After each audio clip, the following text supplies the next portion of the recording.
Hello dear students, welcome back to organize knowledge channel. और आज की जो वीडियो है उसमें डिस्कस करेंगे वर्कशीट नंबर 44 क्लास 6 विषय सामाजिक अध्ययन है।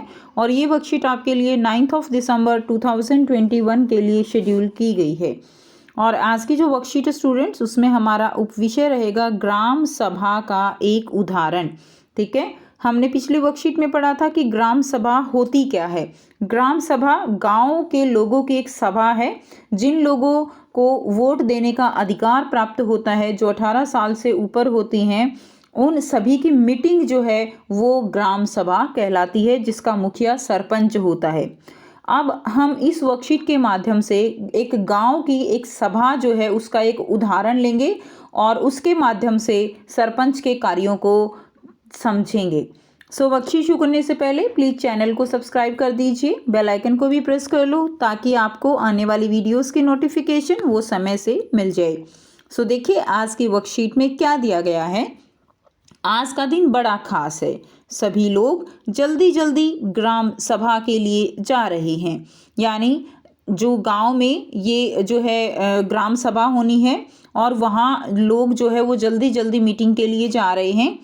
क्या आपको पता है क्यों? क्योंकि पंचायत के चुनाव के बाद आज पहली बार ग्राम सभा की बैठक होने जा रही है।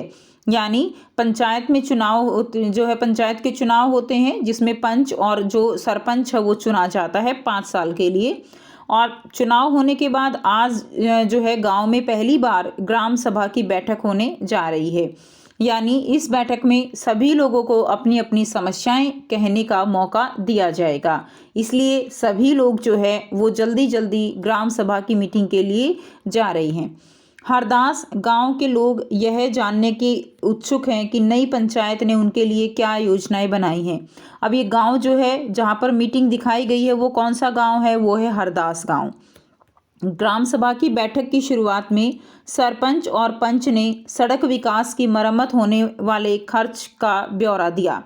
तो शुरुआत में सरपंच और पंच ने जो है ये बताया कि जब अगर हम जो गांव की सड़क है उसकी मरम्मत करवाएंगे तो इतना खर्चा जो है वो आएगा।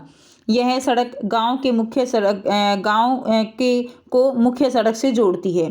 तो ये जो सड़क है ये गांव को जो है जो मेन रोड होता है, जैसा कि आपने भी अपने गांव में देखा होगा कि कोई एक सड़क होगी जो आपके गांव को मेन रोड से जोड़ती है।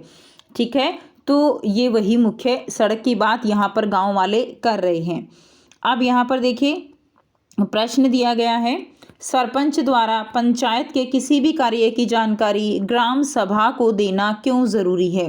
तो क्वेश्चन यही है कि सरपंच जो है वो जो भी कार्य गांव में करवाए जाएंगे उनकी जानकारी ग्राम सभा को देना क्यों ज़रूरी है। तो बच्चों देखिए, कानूनन रूप से सरपंच ग्राम सभा की बैठक आयोजित करने के लिए बाध्य होता है। तो सरपंच जो है उसको ये मीटिंग अरेंज करनी ज़रूरी होती है।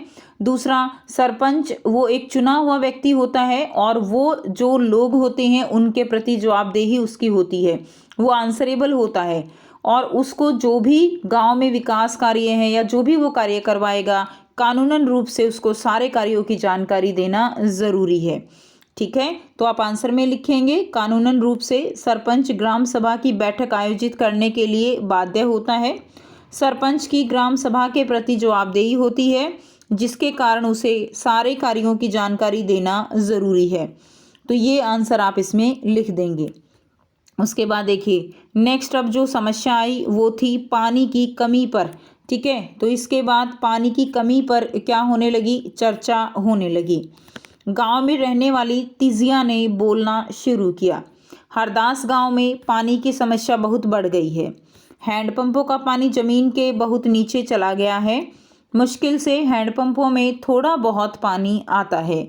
ठीक है, तो गांव में रहने वाली तिजिया ने बोलना शुरू किया और उसने बताया कि हरदास गांव जो है उसमें पानी की समस्या बढ़ गई है। हैंडपंपों में पानी का जो लेवल है क्योंकि पानी की कमी होने के कारण और पानी का प्रयोग बढ़ने के कारण, जनसंख्या बढ़ती है तो प्रयोग भी बढ़ता है, जिसके कारण पानी ज़मीन में बहुत नीचे चला गया और अब मुश्किल से हैंडपंपों में थोड़ा पानी आता है। औरतों को 3 किलोमीटर दूर से पानी लाना पड़ता है। एक सदस्य ने सुझाव दिया कि सुरू नदी का पानी पाइप से लाकर गांव में एक बड़ी सी टंकी में भर देते हैं कि नदी का पानी जो है पाइप से लाकर बड़ी सी टंकी बना लेते हैं और उसमें उसको भर देंगे। तिजिया ने कहा, इतने से तो काम नहीं चलेगा, हमें कुछ पक्की व्यवस्था करनी पड़ेगी जिससे कि पानी की समस्या जो है आगे भी ना हो। ग्राम सभा के एक दूसरे सदस्य अनवर ने बताया कि उसने महाराष्ट्र के एक गांव में पानी संरक्षण के नए तरीके देखे हैं। अब अनवर जो है उसने बताया कि महाराष्ट्र के एक गांव में उसने पानी को संरक्षित रखने के तरीके देखे हैं। उसको जल संवर्धन विकास कार्यक्रम कहते हैं, यानी उसको वाटरशेड कहते हैं, जल संवर्धन विकास कार्यक्रम। सबको अनवर का यह विचार बड़ा अच्छा लगा और सबने ग्राम पंचायत को इसके बारे में पता करने को कहा। यानी ये वाटरशेड जो है ये कैसे होता है और जल संवर्धन विकास कार्यक्रम, इससे किस तरह से पानी को संरक्षित किया जा सकता है, इसके बारे में ग्राम पंचायत ने इसको जो है पता करने के बारे में कहा। उसके बाद देखिए नेक्स्ट जो है प्रश्न दिया गया है, उपरोक्त वाक्यांश में ग्राम पंचायत में गाँव में पानी की समस्या को किस प्रकार हल किया गया। तो पानी की समस्या को कैसे हल किया गया, गांव में पानी की समस्या को दूर करने के लिए जल संवर्धन विकास कार्यक्रम, जिसे वाटरशेड कहते हैं, यह तरीका अपनाने के लिए कहा गया। तो इस कार्यक्रम के द्वारा जो है पानी की समस्या को दूर करने के लिए कहा गया। उसके बाद नेक्स्ट देखिए, ग्राम सभा में अगला मुद्दा था गरीबी रेखा से नीचे आने वाले लोगों की सूची पर स्वीकृति लेना। सरोज ने कहा कि ओम प्रकाश का नाम सूची में होना चाहिए। ठीक है, अब जो गरीबी रेखा से जो लोग नीचे हैं उनका नाम सूची में आता है, बीपीएल उनका कार्ड बनता है और फिर उस कार्ड के आधार पर उनको राशन जो है सरकार की तरफ से दिया जाता है। तो अब उस जो सूची बनी थी, जो लिस्ट बनी थी, उसमें ओम प्रकाश का नाम नहीं था।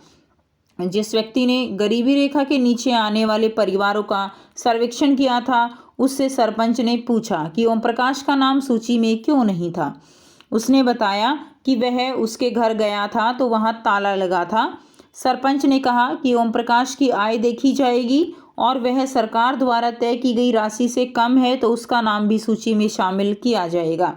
क्लियर है, यानी सरपंच ने ये जो भी जिसने भी सूची बनाई है उसको यह एक तरह से आदेश दिया कि दोबारा से आप जो है इसकी आय देखी जाए और अगर इसकी आय जो है वो सरकार के द्वारा तय राशि से कम है तो इसको उसका लाभ जरूर मिलेगा। उसके बाद देखिए फिर से आपको यहाँ पर इसी के ऊपर बेस्ड जो है प्रश्न दिया गया है, उपरोक्त वाक्यांश में ग्राम सभा ने सरकारी कार्य में गलती को किस प्रकार सही करवाया। तो यहाँ पर किस तरह से सही करवाया, सरपंच ने कहा कि ओम प्रकाश की आय देखी जाएगी और अगर वह सरकार द्वारा तय की गई राशि से कम है तो उसका नाम भी सूची में शामिल किया जाएगा। इस प्रकार सरकारी कार्य में गलती को क्या कराया गया, सही करवाया गया। ठीक है, तो इस तरह से आप तीनों क्वेश्चंस के आंसर आपको अपनी कॉपी में लिखने हैं। ठीक है, ये जो है इसका प्रश्न हो जाएगा और इस तरह से ये जो है क्या है, आंसर हैं। तो इस वर्कशीट में आपको 3 जो है क्वेश्चन दिए गए हैं जिनके आंसर आपको करने हैं। सो ये थी बच्चों आपकी आज की एसएसटी की वर्कशीट। आई होप सभी बच्चों को ये क्लियर है। कोई भी डाउट है तो आप पूछ सकते हो। वीडियो अच्छी लगे तो प्लीज़ लाइक कर दीजिए, शेयर कर दीजिए और चैनल को भी सब्सक्राइब कर लीजिए। So thanks for watching students, मिलते हैं नेक्स्ट वीडियो में नेक्स्ट वर्कशीट के साथ। Take care, bye bye.